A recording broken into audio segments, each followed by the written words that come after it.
Hari Bol, Hari Bol, Hari Bol, Nitai Gaura Hari Bol.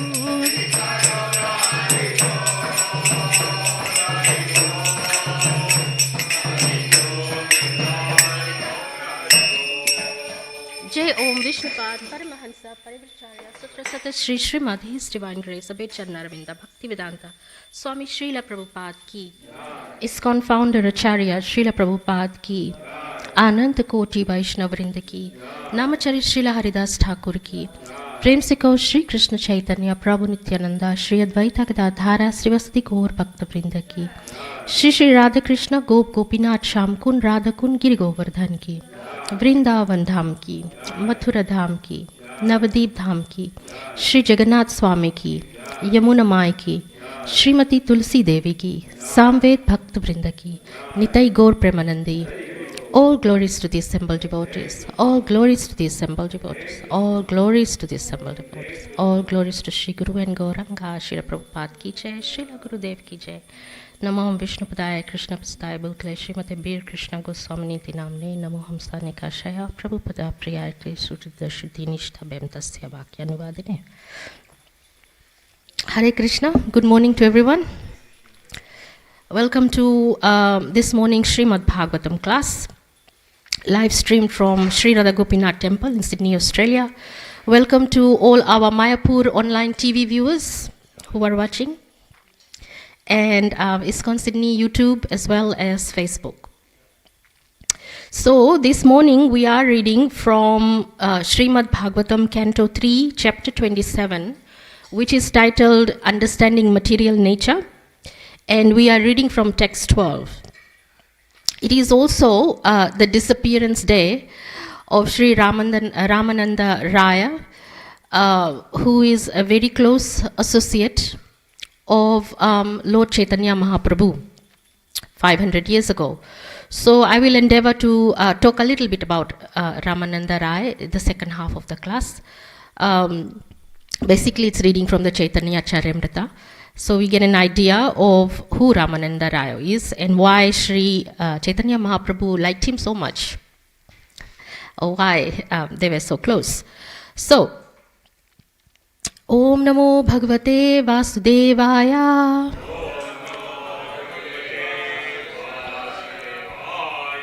Om Namo Bhagavate Vasudevaya. Om Namo Bhagavate Vasudevaya. Narayanam Namaskrityam Naram Chaiva Narottamam Devam Saraswatim Vyasam Tato Jayamudiraye Nasta Prayashu Abhadreshu Nityam Bhagavata Sevaya Bhagavati Uttama Shloke Bhaktir Bhavati Naishtiki Krishnaya Vasudevaya Devaki Nandanaya Cha Nandagopa Kumaraya Govindaya Namo Namaha. Yatha Jalastha Abhashaha Stalastena Vadrishyate Swabhashena Tatha Suryo Jalasena Divistitaha Yatha Jalastha Abhashaha Stalastena Vadrishyate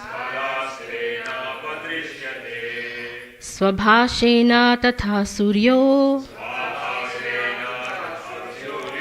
Jalasena Divistitaha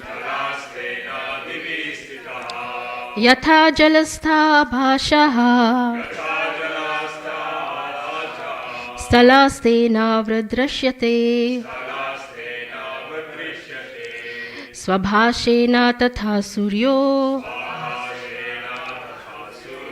जलस्तेना दिवि स्थितः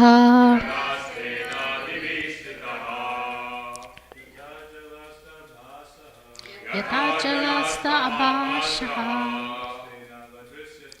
स्थलास्तेन प्रदृश्यते स्वभावेन तथा सूर्यो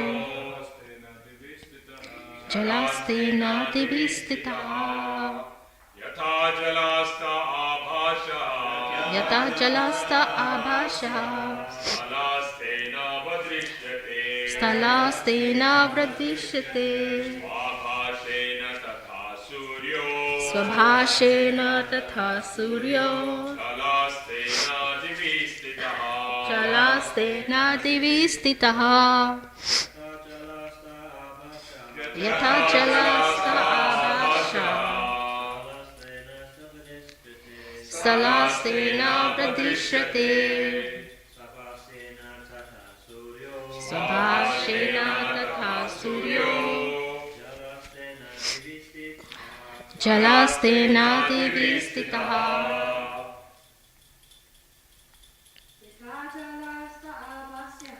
यथा जलस्थ आभासः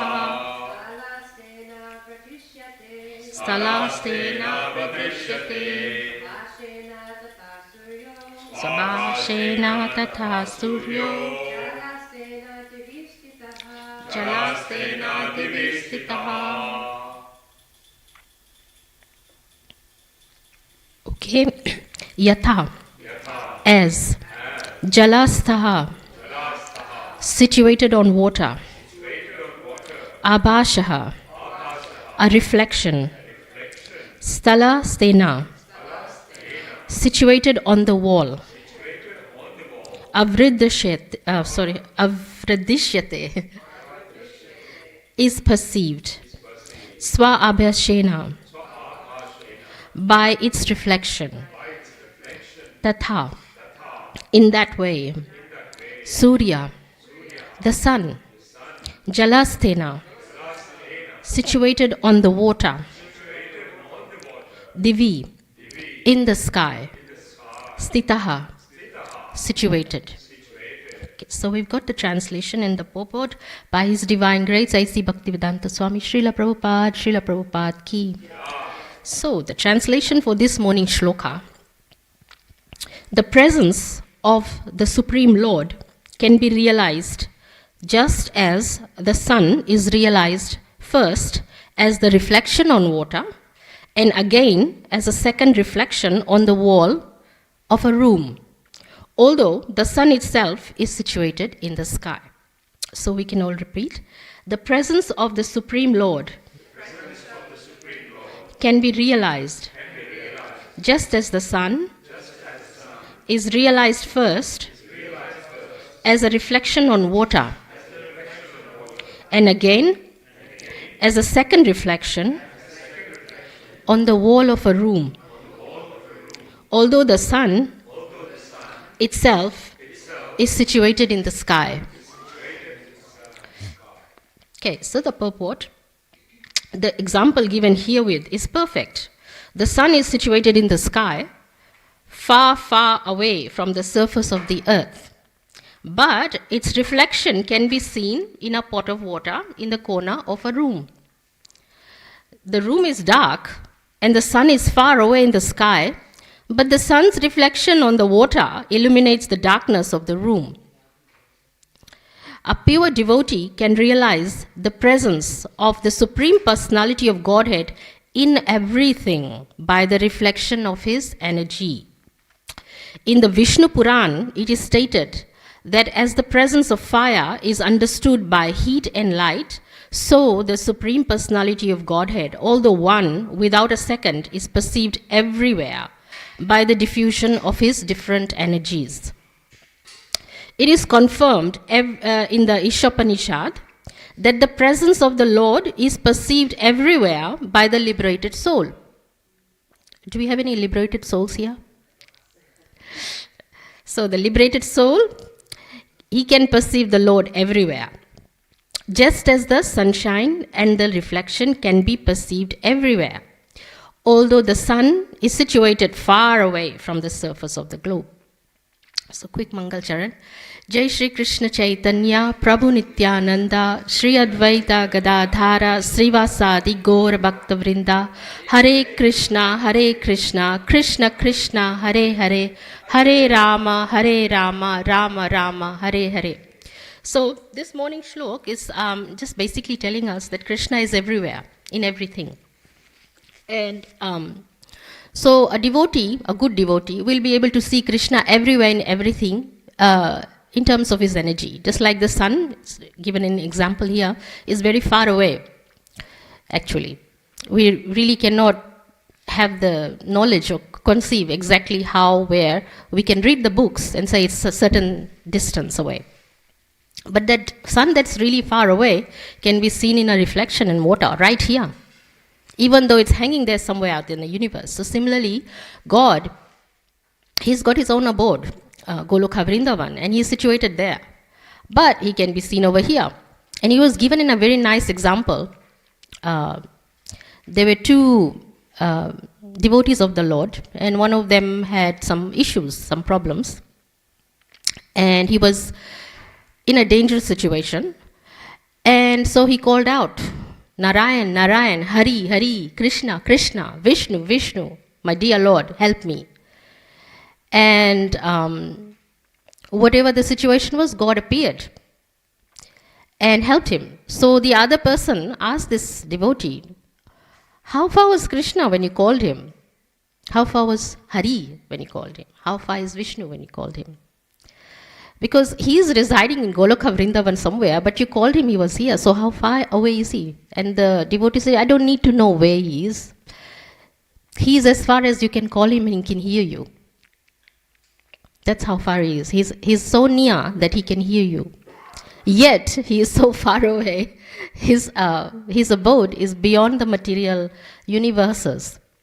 We are in material universe, and there are many material universes, and he's beyond and above that.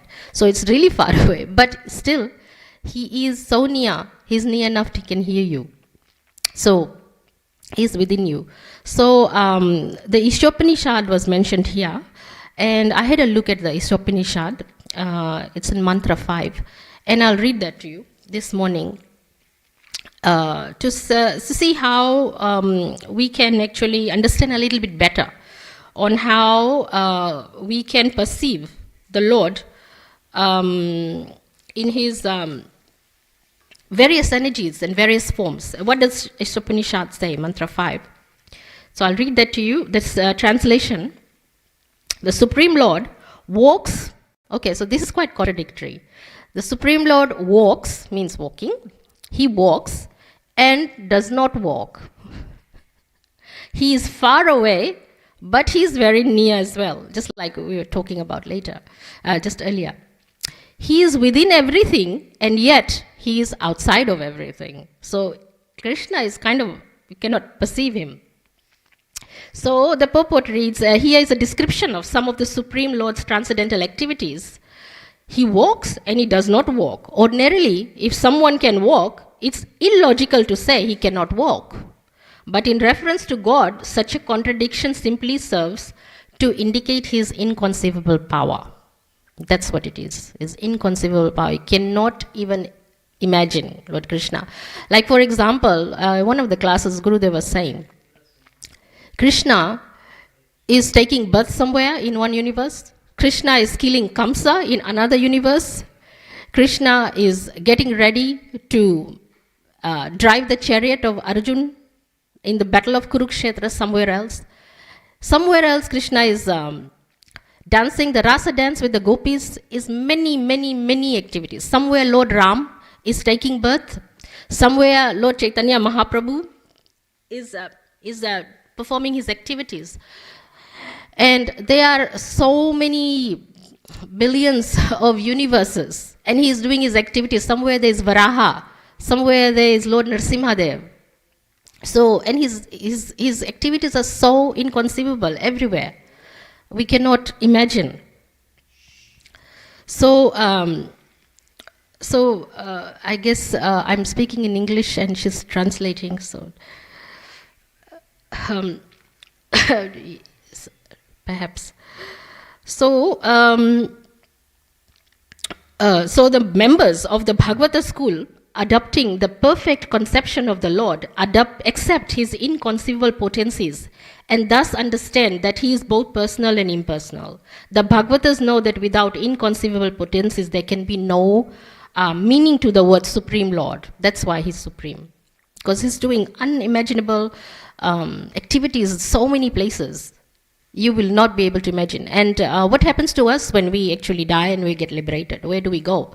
So do we go straight away? Say we are a really good devotee. We've done all the right things, checked all the boxes, and we passed away.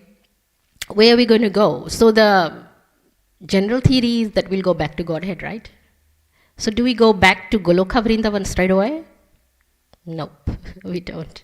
We go somewhere where Krishna is performing his pastimes. So we go to a different universe where he's maybe taking birth or somewhere. Why we do that? I asked this question with my spiritual master, and he said, well, he cracked a joke. He said, well, you are still, even though you're a liberated soul, you still are not perfect yet. You still have to learn a little bit. Like, for example, and this was the joke, he said, where is the toilet? You don't know where the toilet is in the spiritual world, so you find it. And he said, no, it's just a joke. But in other words, you need to learn a little bit, polish yourself up in the service of Lord Krishna, and then you go to Goloka Vrindavan. So that's being a liberated soul. But a liberated soul sees Krishna in everyone and everything. We haven't got to that stage yet. Because if somebody does something bad to you, you go, I hate this person. They've done something bad. You don't really see that this is, there's Krishna in him. It's very difficult. So keep persevering and keep chanting. And you'll get there one day. And the chanting actually purifies you enough. And it polishes you from within, so you can develop the compassion and the kindness.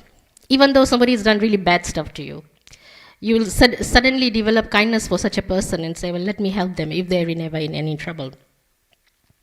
So let me just skip through a little bit so that I can read. Okay, so in the Brahma Samhita, it is said that Govinda, the primeval Lord, enters everything by his plenary portion. He enters the universe as well as the atoms of the universe. So you can imagine the universe is huge. He enters the universe. Atom is this tiny. He enters that as well. So Krishna can be this tiny. That is inconceivable. So that's why it's said he is outside in his Virat form, and he is within everything as Antaryami. Antaryami, he is witnesses everything that is going on, and he awards us the results of our actions. It's called karma phal. So he's within you. He can watch you. He can see everything. There's a song. Every move you make, every step you take, every smile you make, I'll be watching you. That's Krishna. Every move you make, he's watching you. Whenever I hear that song, I remember Krishna, actually, which is good. So, yeah, he sees everything. And he gives you the phal. So, what I wanted to read also, because we were talking about the sun, and his reflection is everywhere. There is a shlok in the Bhagavad Gita, which is 15.6, Bhagavad Gita chapter 15, text 6. I'll just read the translation. Krishna says, the supreme abode of mine, so this is where he lives, actually where he lives. The supreme abode of mine is not illuminated by the sun, or the moon, nor by fire or electricity. Those who reach it never return to this material planet. So, Prabhupada says the spiritual world is the abode of the Supreme Personality of Godhead, Krishna. It's Krishna Loka or Goloka Vrindavan. In the spiritual sky, there is no need for sunshine. Actually, those planets are self-illuminated. From the realization of one of the dreams I had, because I was wondering, about what the universe looks like. And I did have a dream. Krishna was there, and I wanted to, he was smiling at me. And so I thought, he's smiling, but I can't see his teeth. If you smile, ask the person next to you to smile, you'll see their teeth. I mean, I'm smiling, you probably can see my teeth. I couldn't see his teeth. So I thought, where are his teeth? So went near, and I could see only black space. I couldn't see any teeth. Then I looked closer, went a bit closer, and I saw something white. And I thought, oh, there it is. There's a tooth, one tooth. And then I said, oh, hang on, that's not a tooth, that's a planet. And then suddenly I saw more planets, and they were all spinning. But each of these planets, they were self-illuminated. That's the whole point of this Bhagavad Gita. They're shining, they're spinning. So from that, this Bhagavad Gita shlok is actually quite descriptive. I can actually imagine how it is, because it's kind of really hard to imagine. The sun is there and it lights everything. So how can a planet light itself? But there, if you can imagine a globe, this globe, it's shining. That's how the planets are. It's just self-illuminated. That's a spiritual sky. Now the other, so how can we actually see Krishna? Okay, so that's the question. Because we want to be able to see Krishna in everything and everywhere, right? So there's a very interesting shlok in the Bhagavad Gita, which you might like to read at your time. It's chapter 4 of the Bhagavad Gita, and the text is 4.11. And this is what Krishna says. So one person can see Krishna more than the other. Why? Or one person can see Krishna everywhere and another person can't. This is why. As all surrender unto me, I reward them accordingly. Everyone follows my path in all respects, O son of Pratha. So what the meaning of this is, everyone is searching for Krishna in different aspects of his manifestations. Krishna, the Supreme Personality of Godhead, is partially realized in the impersonal Brahma, Jyotir. What really, I'm just going to summarize it because I want to talk about Ramananda Raya. What he's really saying in this Bhagavad Gita shlok is, however, whatever stage you are at, whatever stage you are surrendered at, that's how much you can see him. So he reciprocates equally. So those of us who have surrendered and have been practicing Krishna conscious for a long time, chanting, and are doing all the right things, you'll be able to see Krishna more. So he reciprocates accordingly. And in whichever form you call him also. So if you call him in the form of a father, he will be there as a father, as a son. So he reciprocates equally. Okay, so that was a very short summary of the shloka today. What I really wanted to talk about was the second half of the class is on Ramananda Rai. Now, who is Ramananda Rai? Which is very, very interesting. Let me see. So we go to Chaitanya Charimrita this morning. Now, Ramananda Rai took birth in South India. So he was in South India. And he was working for the government. And he was the governor of Madras, actually. But his level of devotion was extremely high. So in the Krishna Lila pastimes, there is a place where I want to actually read. Sorry about that. I'm just trying to find the right. I think it's this one, chapter 8. I'll read from chapter 8 first. So he, while he was going to Vrindavan, on his way to Vrindavan, he traveled through South India, and he went to Godavari, and that's actually where he met Ramananda Rai.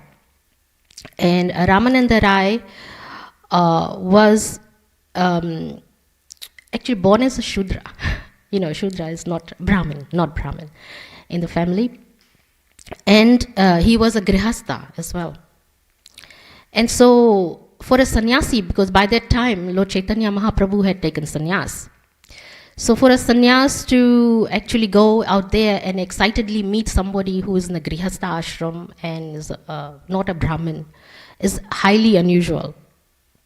So at the Godavari river, Lord Chaitanya Mahaprabhu was seated there, and Ramananda Rai came over there to the river with some music accompaniments, and there were some associates of his. And Ramananda Rai saw Chaitanya Mahaprabhu. He was illuminated, he was effulgent. And they saw each other and they were in ecstasy. And they embraced each other and they almost fainted and rolling about in the ground. And everyone, the onlookers were looking and saying, why is this sannyasi actually hugging a Shudra? And somebody who's working for the government is not even a Brahman. So that was unusual. So who was Ramananda Rai?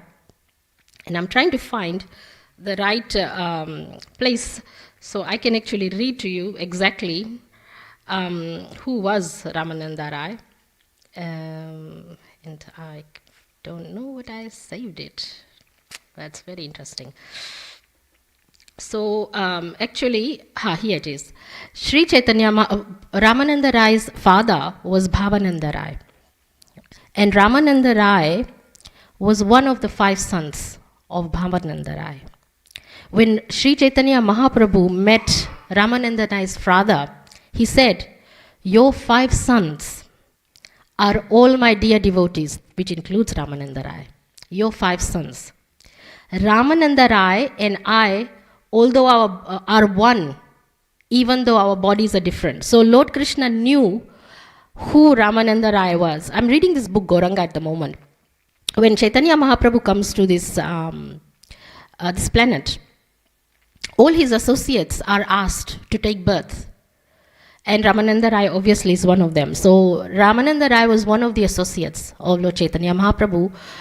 In the Vrajalila, it is in the Gora Ganadesha Deepika, it states that Ramananda Rai, who was formerly Arjun. So Arjun, who's Arjun? He's there in the photo. In the Mahabharata, and Krishna spoke the Bhagavad Gita. So he's sort of a potency of Arjun. And in other places, it says that Ramananda Rai was Lalita Sakhi. So the mixture of Arjun and Lalita Sakhi. And then there's some other controversies there. Of them, there's some descriptions. Some of our acharyas say he's also Vishakha. So in any case, he's an extremely confidential associate of Lord Krishna. And so it says in the opinion of others, he's the Gopi Lalita, and others is an incarnation of Vishakha Devi. He was the most confidential devotee of Lord Chaitanya Mahaprabhu.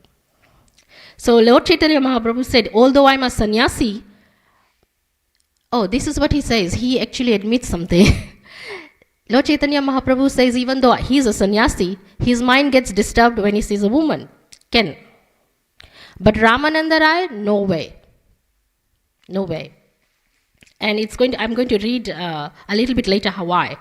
Only Ramananda Rai was endowed with the prerogative to touch a woman in this way, and no one should initiate him. Unfortunately, they are rascals who imitate the activities of Ramananda Rai. Okay, so let's look at that particular activities. I'll come back to this. That activity is in the Madhya Lila, and it's in chapter...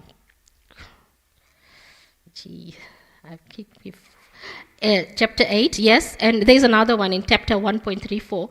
What happens, I'll just continue reading there. What happens is, just from memory, there's a Brahmin, his name is Pradumna Mishra, and he comes to see Lord Chaitanya Mahaprabhu, and he wants to know about Lord Krishna. He wants to know about Lord Krishna and who better to ask than Lord Chaitanya Mahaprabhu, right? But Lord Chaitanya Mahaprabhu says, no, I'm really fallen. I don't know. And what does he do? He refers Pradumna Mishra to go to Ramananda Rai. Go and ask about Krishna with him. Go and talk to him. So Pradumna Mishra said, okay. With all due respects, he goes. And he goes to Ramananda Rai's house, and what does he see? Well, his servant actually gives him a nice place to sit down. He can sit down. And he sees his activities. What was Ramananda Rai doing? Well, first of all, he's in a male body, and he's grihastha.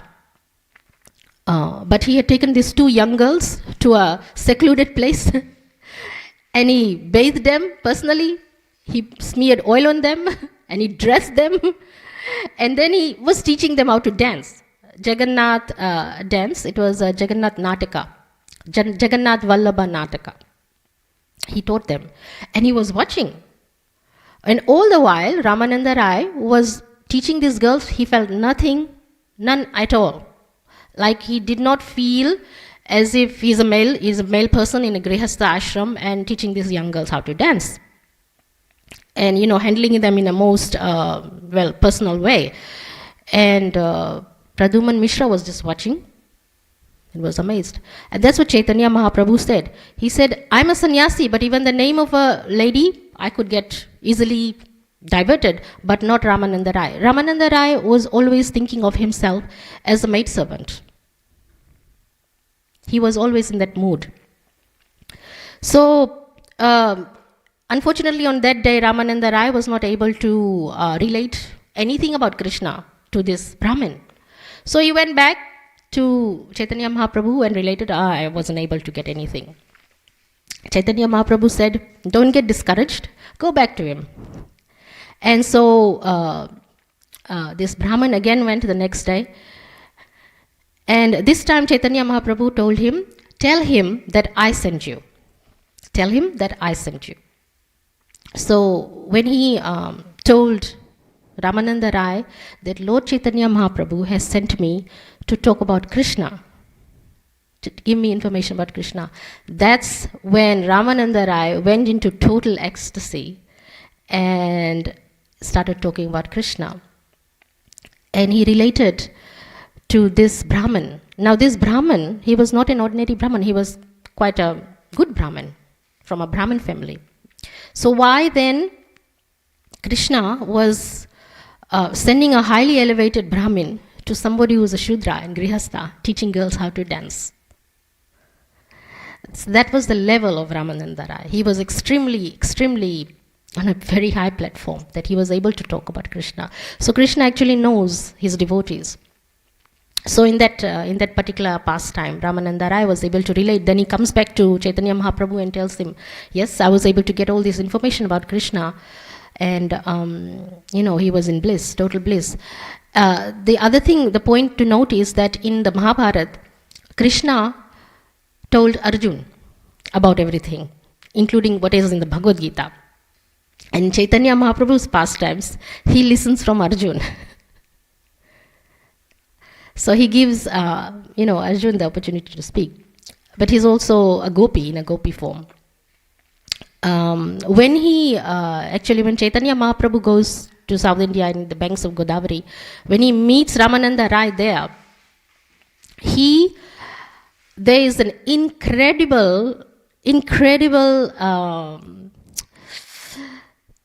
discussion that takes place between the two of them, which is very nicely described in chapter 8 of the Madhya Lila. So if you do go in the Chaitanya Charimrita and you read chapter 8, it is unimaginable. And what Chaitanya Mahaprabhu does, even though he knows everything, because he is the form of Radha and Krishna, right?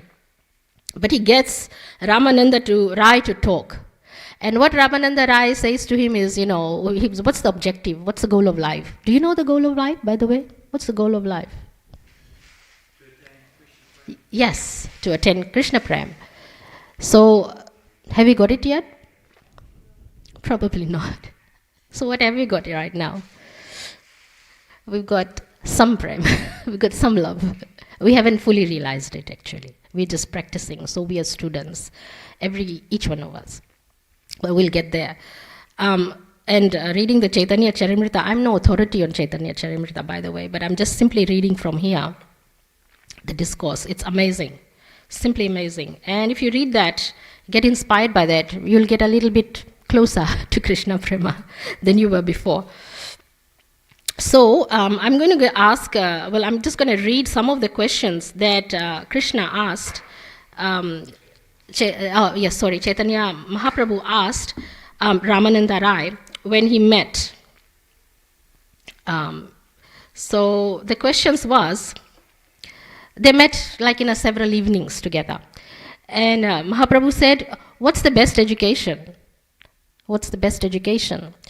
And Ramananda Rai's answer was devotion to Krishna. In the beginning, Ramananda Rai had said, well, the goal of life is to be, the best thing is that you are in the right ashram, the varnashram. He talked about the varnashram. In other words, you have to be like a brahmachari, then grihastha, then vanaprast, and then sannyas. So if you are following those varnashram, then obviously you are in the right path. But Lord Chaitanya Mahaprabhu was not satisfied with that answer. He said, what else? So these are some of the questions, and he asked, so what's the best education? Best education is the one we are getting this morning, devotion to Krishna. Mahaprabhu asked, what is the greatest activity of a living entity? So we are all living entities. What is the greatest activity? Yes, correct. I don't need to take this class. The greatest activity is to be the servant of Krishna. What is the supreme wealth? Supreme wealth is the love of Radha and Krishna. Yes. And what is the greatest unhappiness? Now, the greatest unhappiness some of us might have already experienced already. If you were away from the temple for some reason, or if you were away from bhakti, or, job takes you somewhere, there's no devotees, and you feel, I need some devotee association. That's the greatest unhappiness. Some of you might have already felt that. So Ramananda Rai's answer was to not have the association of Krishna's devotees. And Mahaprabhu asked, what is the highest liberation? The highest liberation is love for Krishna. What is the best song? A song describing the pastimes of Radha and Krishna. And Mahaprabhu asked, what is the most auspicious for living entities? Auspicious? The association of a devotee of Krishna. That's true. We have many devotees who are coming to the temple, and all of a sudden, they get introduced to a Guru Maharaj, and then the first thing they say is, I would not have dreamt in a million years to have met this Guru Maharaj. So it's really very auspicious if you happen to be, or somebody happens to get you to meet a guru. So that's the most auspicious thing, is to meet a devotee of Krishna. So what are the questions? Mahaprabhu says, what is the only thing we have to remember? Krishna's name, qualities, and pastimes. Mahaprabhu says, what is the only thing to meditate upon? The lotus feet of Radha and Krishna. The lotus feet of Radha and Krishna. Mahaprabhu says, where is the best place to live? Wherever Krishna displays his transcendental pastimes. That's the best place to live. There's some other questions here. What is the best thing to be heard? Obviously, descriptions of Radha and Krishna's pastimes.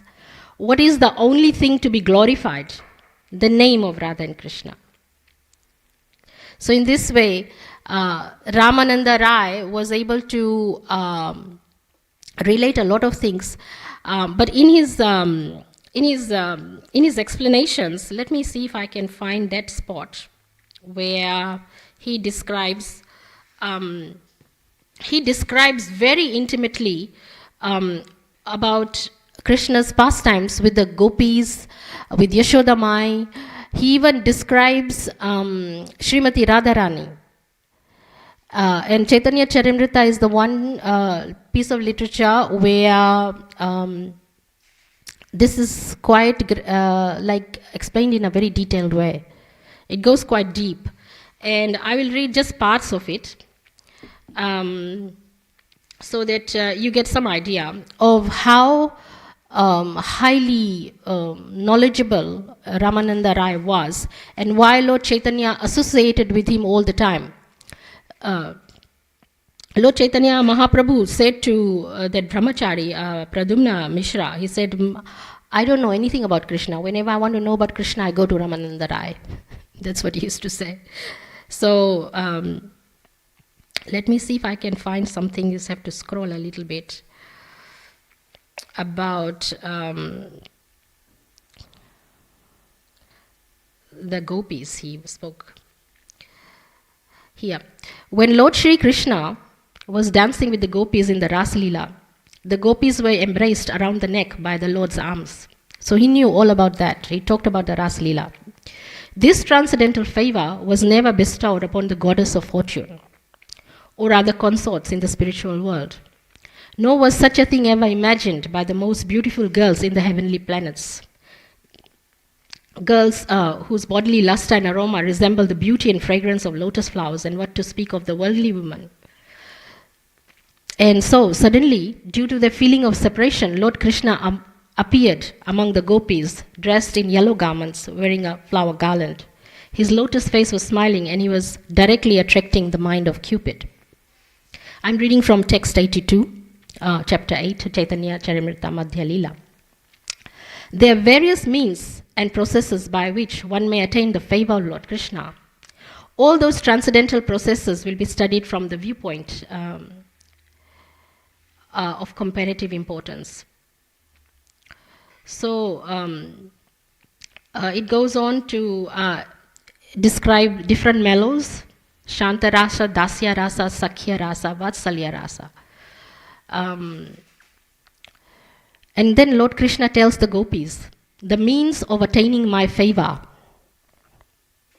How did the gopis attain Lord Krishna's favor? What did they do? Loving service, no higher than anyone else. So the means of attaining my favor is loving, he tells them, is loving service unto me. And fortunately, you are all thus engaged. So he tells the gopis that you've done it, and you are fortunate. He's not very modest, Krishna. He says, these things. But Krishna, in every place, he says, I'm God. And you surrender unto me. The Bhagavad Gita, everywhere. So he says, those living beings who render service unto me are eligible to be transferred to the spiritual world and attain eternal life with knowledge and bliss. When the gopis were overwhelmed with dissatisfaction, so here's a little bit about the Rasa Leela. This is like Ramananda Rai is describing all these pastimes. When the gopis were overwhelmed with dissatisfaction to Lord Krishna's absence from the Ras Leela. Why was Lord Krishna absent from the Ras Leela? Well, Radharani was there, but he was not able to relate with Radharani in front of the other gopis as deeply as he wanted to, as he wished to. So the actual love for Radharani he could not manifest that in front of the other gopis. And Radharani couldn't stay there either, so she left the Rasa Leela. And so he was looking for Radharani. Where is she? She's a prime gopi. Actually, Ramananda Raya, while he was in this discussion with Chaitanya Mahaprabhu, in the end he says, in conclusion, the highest level of devotion is Srimati Radharani. That was his conclusion. The highest service of devotion is Srimati Radharani. No one higher than her. That was the conclusion of the discussion. So the gopis started missing Krishna because he was absent. He was looking for Radharani. And so Krishna returned to them and told them, my dear gopis, our meeting is certainly free of all material contamination. I must admit that in many lives, it would be impossible for me to repay my debt to you because you have cut off the bondage of family life just to search for me. These gopis, they were married. And they had kids and they had lots of commitments. They were committed, but they left all their commitments and they came for Krishna. So Krishna says, consequently, I am unable to repay you. Therefore, please be satisfied with your honest activities in this regard.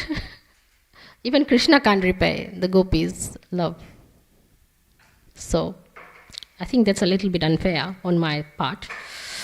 But such is the level of devotion that even Krishna cannot repay. He's in debt, eternal debt to the gopis.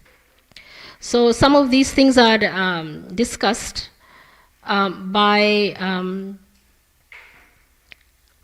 Lord Chaitanya Mahaprabhu and Ramananda Rai. Lord Chaitanya Mahaprabhu replied, this is certainly the limit of perfection, but please be merciful to me and speak more.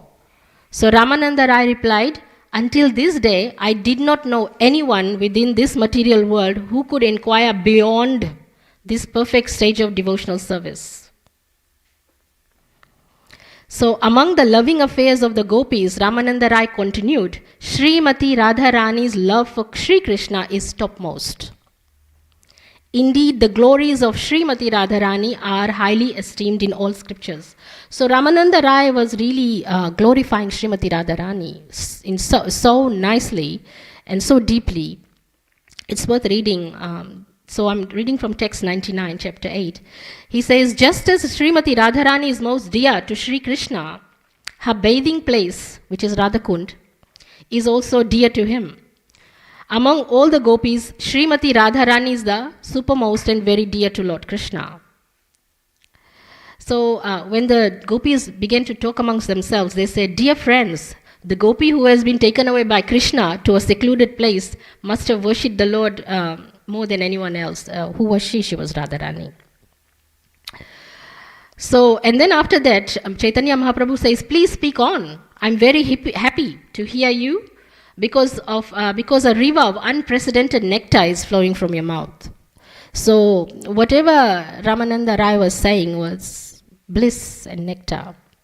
And Chaitanya Mahaprabhu was like in total ecstasy and bliss. He continues, during the rasa dance, Sri Krishna did not exchange loving affairs with Srimati Radharani due to the presence of other gopis like we were talking about. Because of the dependence of others, the intensity of love between Radha and Krishna was not manifest. Therefore, he stole her away. That's why he took her away. Okay, so there's a lot. And then later on, he actually describes that how Radharani leaves the rasa dance out of anger and resentment because Sri Krishna was with other girls. So it goes really intimate. If you really want to know about the intimate pastimes of Radha and Krishna, this is the place where you go. I rarely go here myself. I rarely go and read this because I don't think I'm that qualified, to be honest, to even understand. So I will leave you there. I think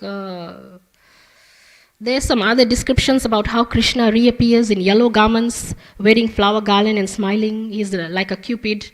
And there's descriptions about the other gopis like Taraka and Pali and Shama and Lalita.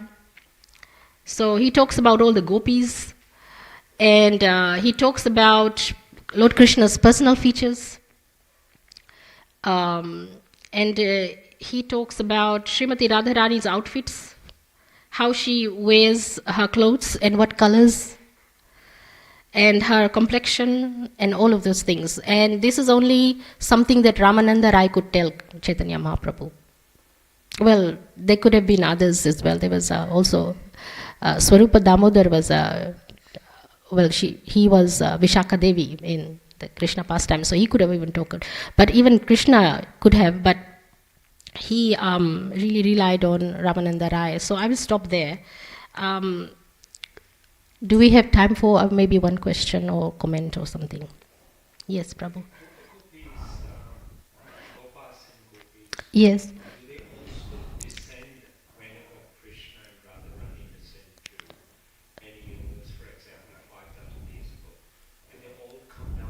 Yes. Yes, they do.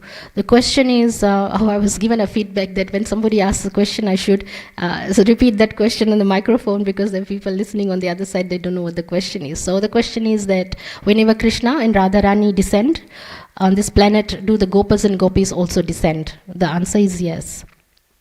So Subal descended, all Lavanga Manjari, and all these Manjaris, they all descended, and they took these male forms though.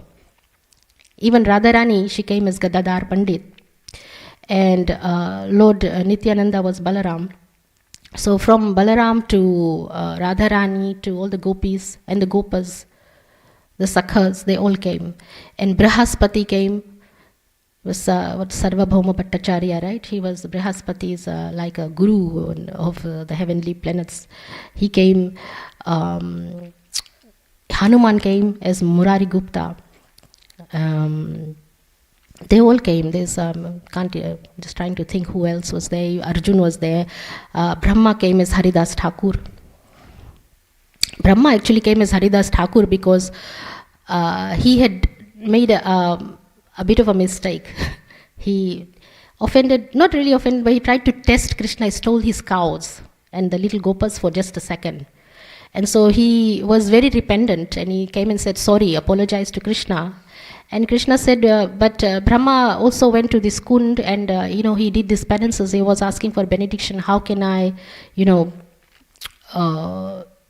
I want to come and take part in a Chaitanya Mahaprabhu's Leela. I want to be someone. So he was given this boon to come down, and born in a Muslim family where he was beaten in 22 marketplaces with the whips. So there was a little bit of penance there, but he was a Namacharya. So he willingly took that penance, because he was saying sorry for stealing your cows.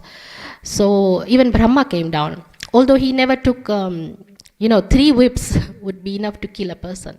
Chaitanya Mahaprabhu took those whips on his own back and later showed to Haridas Thakur, there's those backs, the marks. So obviously Krishna will not let his devotee get hurt in any way. But they all came, Gopas, Gopis, Brahma, Brahaspati, Radharani, Lord Balram, Yashodamai, Sachimata. And Vrishabhanu was the Radharani's father. He came as Pundrik Vidyanidhi, and Radharani was Gadadhara. She took initiation from her father, Vrishabhanu. Vrishabhanu was Pundrik Vidyanidhi. So they all came, all of them. Different, it's actually quite, I'm just trying to remember which other Manjaris and which other Gopis and Gopas, they all came. They all had their parts to play. And it's wonderful and amazing. And Lord Krishna at every point, Chaitanya Mahaprabhu, he never wanted to be called Krishna at any point. What he did do to Ramananda Rai, while we are talking about Ramananda Rai, at the end of this, almost towards the end of their discussion, he showed Ramananda Rai his form of Radha Krishna. He showed. So Ramananda Rai was able to see a vision. Chaitanya Mahaprabhu's Radharani Krishna, he was able to. And Ramananda Rai's disappearance day is today. So he actually disappeared after Lord Chaitanya Mahaprabhu disappeared afterwards. It's incredible if you read it in the Chaitanya Charimrita. Are there any other questions? You mentioned about Swarupa Damodara as well, being Vishaka. Yes. Did he also have discussions on the level of what Chaitanya Mahaprabhu had, personal discussions, one-to-one discussions with Ramananda Rai? Did Chaitanya Mahaprabhu also have discussions with Swarupa Damodara? So the question is, I mentioned that Swarupa Damodar was Vishaka. Did Chaitanya Mahaprabhu have intimate discussions like that with Swarupa Damodar as well? Not in so much. Swarupa Damodar was good friends with Ramananda Rai. So he was quite close.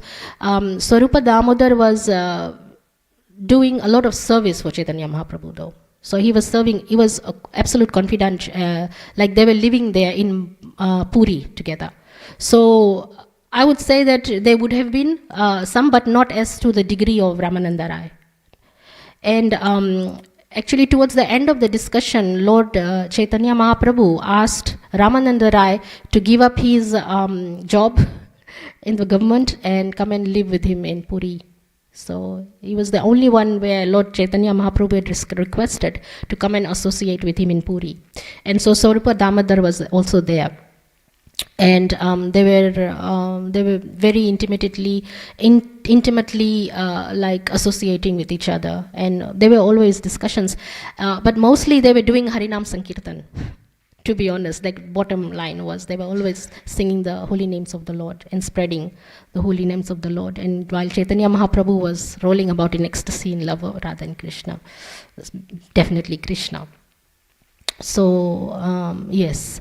And some other associates, Lord Krishna never permitted them to leave their jobs. Like one Brahmin wanted to leave his wife and come and join Krishna in Puri. He said, no, you stay with your wife and your son. And then his wife and son kind of passed away. They were worshipping the, Gopinath deity. And so he said, why did Chaitanya Mahaprabhu ask me to,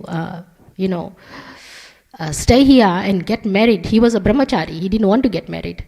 what was his name? I think it was Govinda Ghosh or something like that, his name. So why did Chaitanya Mahaprabhu ask me to get married? Why didn't he ask me to leave and go to Puri and stay with him like, sort of Damodar and Ramananda Rai? And then when I did get married, my wife passed away. And then my son was doing all this deity worship to Gopinath and he passed away. Now I'm all alone. What was the use of getting married? So Gopinath, the deity, speaks to him and said, "Where's my bhoga?" And he goes, "My son passed away. He was the one who's giving me your bhoga." And he goes, "Well, you got to give me the bhoga. I'm hungry." And he said, "Well, my son's passed away, my wife's passed away. Why did I get married?" And then the Gopinath deity promised him. He said, "I'll give you the boon if you feed me and if you give me all these things. Then, because the Govinda Ghosh's point of complaint was, who's going to give me pinda when I die, because you've taken my son away." So Gopinath, the deity, says, I'll give you pinda. In Sharad, the son actually prays for the father when the father passes away. So I think it's been 500 years already, and the Gopinath deity is always taken to where this Prabhu's Govinda Ghosh's samadhi is. And the deity Gopinath offers Shrad and Pinda, So there's really amazing pastimes. Lord Chaitanya Mahaprabhu's, he gives blessings to one and the other, and there's a reason behind it, and then there's a leela behind it, and you relish it, and you realize how he blesses his devotees. They all get special mercy. And each gopa or each gopi or, whatever forms they've taken, they all have their own pastimes. And you go in it really deeply, and you see, it's amazing. So, are there any other comments? No? Yes. Krishna, inconceivable power, uncomprehendable Yes. abilities. I guess there's no other way to see him. So although he appeared as a child, Yes. does it benefit us to see him as a normal person? Okay, so the question is, because Krishna's inconceivable energy and his power, potency, it's hard to see him, right? You said it's very difficult. So then, is it possible to see him as a child? Because is that the question? Is it possible to see him as a child? It's just it's very, very difficult to think of him as uncomprehendable. Yes. Anyway, we can see him as negative ways. Yes. Yes. The question is, then it becomes really difficult to see him in any form. So that is why he promised us that he will be, for people like us, for poor fallen souls like us, he promised that he will be, we can see him in the form of a deity. So when we've got Gopinath here, he is really present. So he gives us the vision of seeing a deity, and we've got to be satisfied with that. And he also gives us the boon that he will be present in sound form, sound vibration. So whoever chants the Hare Krishna Mahamantra gets to feel him, because that's Lord Krishna in the form of sound, which is also difficult to comprehend because we can't really see sound. We hear it and we kind of feel it. But that's the first step. He promised he'll be in the deity form. So that example that I just gave in the form of Gopinath, he promised this Brahman that he will give Shrad and Pinda. So this Brahman could actually talk to his deities.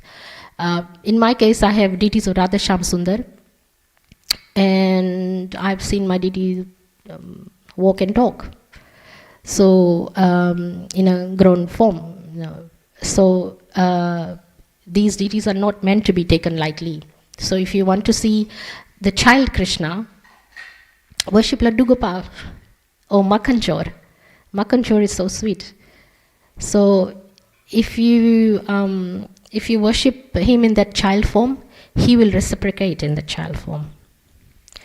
I had seen Makhanchor here in gift shop, this little doll in Gopinath's gift shop, and there was a table, like a coffee table, and he was sitting in the middle, and I thought, what's this Makhanchor by himself in the sitting on the coffee table? Let me buy. So he was $15. This is way back, so many years ago, 20 years ago. And I took that little child stuffed doll, of Makanchor. And I made the mistake, or maybe I made the auspicious mistake of putting him on my altar.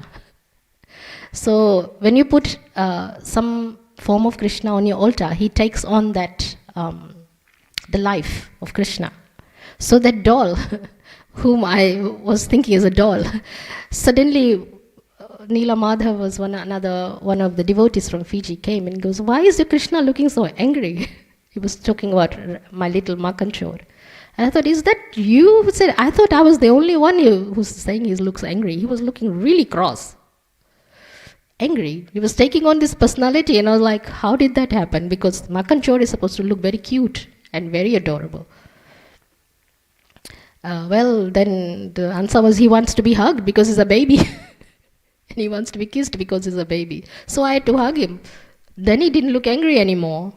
But these are these bhavas and feelings, emotions of a devotee for Krishna. So you can actually see him. To answer your question, it's not so hard if you really look at it in one way. You can relate to Krishna, you can see Krishna, even in a doll, even in a deity. And I cannot answer how one can and one can't, but going by the Bhagavad Gita, chapter 4, text 11, Lord Krishna says he relates to a devotee according to the level of surrender. So just have to keep chanting and keep purifying yourself, but you have to love Krishna in a certain way and keep asking him, pray to him, I want to see you, I want to see you, I want to see you, I want to see you, I want to see you. Keep asking. Although I must say that I never asked to see him. So I'm not quite sure how that happened. I'd say that is through the mercy of my spiritual master. Whenever my spiritual master comes, I take his remnants.